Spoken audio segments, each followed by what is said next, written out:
YouTube. We are back. Coach Wiz, we got another Larry Bird video. Why NBA legends feared Larry Joe Bird. This is by Basketball Time Machine. Let's get right to it. Hope everybody's doing well. Let's go. Clip that we're going to take a look at is from Isaiah Thomas, obviously a Detroit bad boy Piston legend, and he gets along with Larry Legend very well nowadays. Was a little bit different back in the days, and he talks about how everybody almost soiled themselves playing against Larry. Like every time Larry Bird caught the basketball, it's like, oh shit. He didn't do nothing, but when he's like, oh, he got it.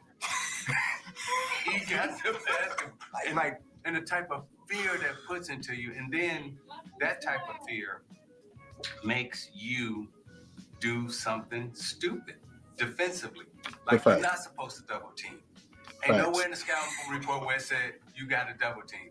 But Bird caught the basketball, he's standing there, and it's like, help, I gotta go double team. And you break down. As soon as you break down, he kick it right over to Danny Ainge. Danny Ainge drop a three, and you lose the game. Listen. And your coach say, why'd you go double team? I was like, well, he had the basketball. But so that's real. The stat sheet don't measure that. Where we're playing you. See, that's true. Because certain players you can double team, but the ones that actually got a real good feel for the game and understand the game and are unselfish can beat you in different ways.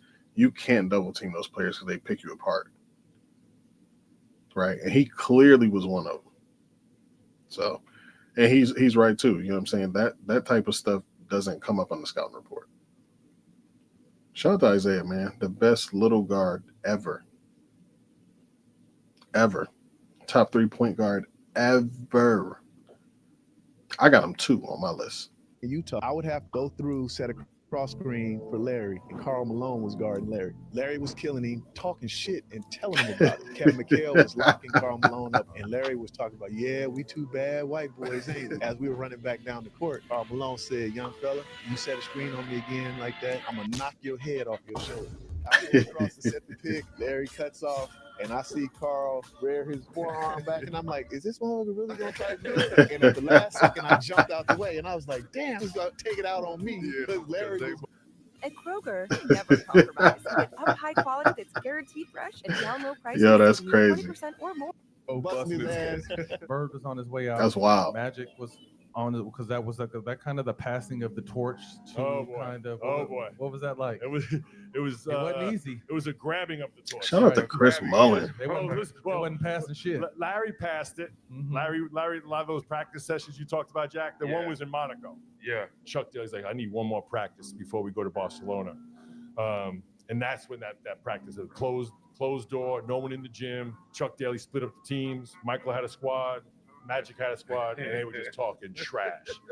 And I remember, Mike was just going at Magic, and Magic was not giving up. Magic's, one of the greatest players of all time, and still was not going to just hand it over. Larry had a bad back, and I remember, scrimmage, and then everyone's talking shit, and you look over at Larry, just laughing, going, it's over, like, leave that guy alone, man. We had our time in the sun.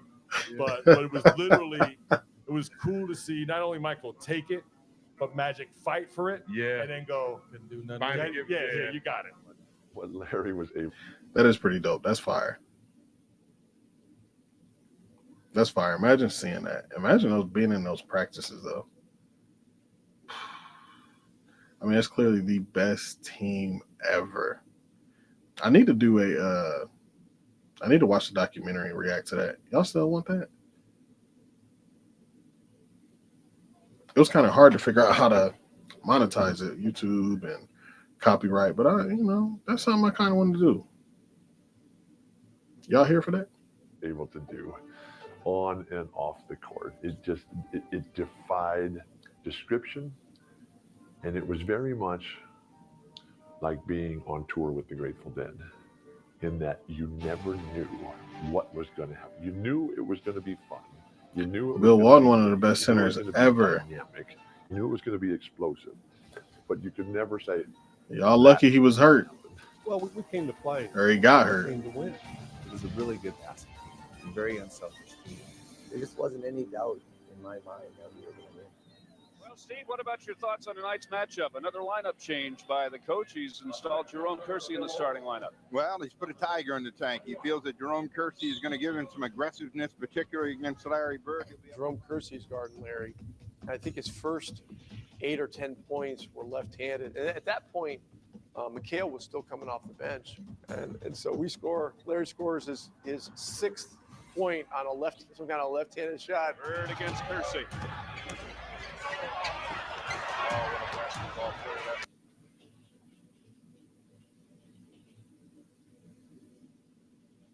That's disrespectful.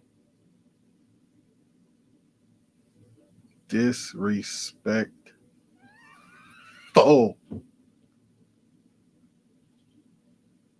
To come out and be like, you know what? Y'all think he can guard me? I'm going to just use my left. Like, you got to really think about it. Like, he's doing this against NBA players when the NBA was like, it was at its most physical. People weren't taking no BS. And he was just out there doing whatever, talking crazy, left-hand floaters.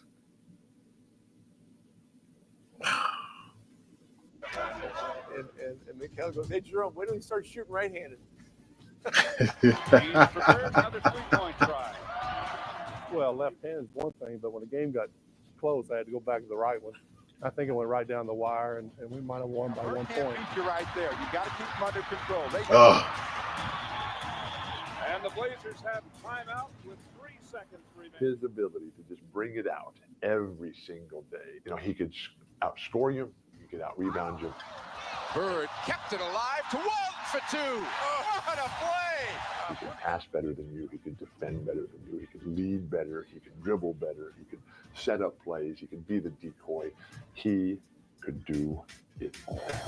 Bird winds up three-pointer. Yes, Bird's last three-pointer, so he tries another one. Of course. Here in the first quarter, Bird backdoor. There was another time we played San Antonio where Larry was like 10 for 10 from the field, 10 for 10 from the line, and early in the fourth quarter, we beat him by about 20, and he told Casey, he goes, "This isn't any fun, coach. Take me out." He goes, "We're not even a challenge tonight." Take me out. Take me out, coach. Again, 3 points. I think it was Dennis. I had a player say that to me. Who recently Coach, take me said out. that if Larry Bird played today, he'll have to play over in the European League. If Larry Bird was playing today, Dennis, what's wrong with you, man?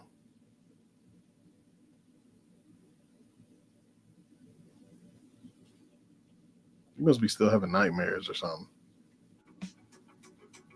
he would still be the MVP of the league. Facts. And his team would still be winning championships. Mm-hmm. Now, why Facts. do I say that? Because we just watched the Joker, who is very similar to Larry Bird, take his Denver Nuggets team and win the championship. So if I look at these two players and if I'm saying they're similar, then Bird would probably win 2 or 3 championships in this era. In this era. Yeah, and Bird way better than Jokic. What? Yeah, I said it. He is. Era right now. Yeah. And it reminds me of another story. Uh-oh. We were having training camp. We were playing cards late at night, and something broke off in the middle of the card game. Somebody wound up getting hurt. The police were called. We had nothing to do with it, but we witnessed it. Next day, Larry Bird calls Reggie and I in the office, and he's like, I don't know if you know, but there was a card game at Dale Davis's room last night. Guys was up late, and Reggie and I was like, what? Are you serious? You want us to talk to Dale? Because we'll go talk to Dale right now. I mean, this is unacceptable. I was like, Jack, did you know anything like this? Like, Jack, no. Like, Coach, we'll handle it. So then we walk out to the office. Told you they were going to find out. We had to come up with a story. You never made the press? Yeah, never made the press, good, but good. he was contemplating whether to punish Dale or not. And it wasn't until about a week later he realized that we were actually 3 for 3 for LB. Oh, mercy. The thing that always stands out to me about Larry was his unwavering confidence. I mean, he had a level of confidence that was far superior to the rest of us. And I think that we were all very confident people. He's trying different kinds of shots this year than he did any time in his career. Yeah, that's true. These were some of the most confident people, period. We lost some games throughout the year. I can remember one in particular where I was mad at Kevin and Bill before the game. They were messing around in Dallas, and I was very upset. So I went out and I told them, I don't need you guys. I'll win it by myself. I score 50 and we lose. But I made my point. He's got McHale, finds Bird. Oh, what a nice pass by the rookie. You know, Larry was a serious trash talker in the sense that he would challenge people to be able to either block this shot or, you know, or get a hand up on this play, or so it was all in I think good nature, but still a way of challenging, you know, teams that we were playing against to be able to match his skills. I'm not a limelight type of guy. I'm not a self-promoter. I sort of let my basketball do my talking. I'm not sure if I'm the only one, but I have the feeling that over the past 20 years, it feels like more and more people appreciate Larry Bird. And I think, especially in the 80s, when you had the rivalry with the Lakers and the Celtics, there were many people who were against the Celtics automatically, so disliking Larry Bird. But now, you know, since that rivalry has diminished, or whatever you want to call it, people can be more objective about Larry Legend and actually understand what a great, sensational player he is. And I'm very happy about it, because to me, again, he's the second greatest player in my book, next to MJ. Anyway, you guys, hope you enjoyed the content. Leave a like, subscribe, and I'll see you next time. Dope video. Everybody go tap in with Basketball Time Machine. Go subscribe, like, all that good stuff. Jump in his comments. Tell him Coach Witt sent you. I disagree, though. I don't think he gets enough credit. You know, we talking about somebody, MVPs, championships, all the stats, all the numbers, how good he was, all the stories. But we talking about somebody that literally saved the NBA. The NBA would not be here if it was not for Larry Bird. Along with Magic, of course. But I mean, we gotta keep it real. I was seeing these lists, and he's like 8th and 9th and 7th, and I don't know, man. Let me know what y'all think. That's all I got for y'all, man. And let me know what y'all want to see next. Drop in the comments. Is he underrated or overrated?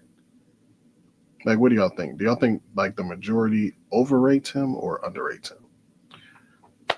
But that's it, man. I hope y'all have a good day. Let me know what y'all want to see next.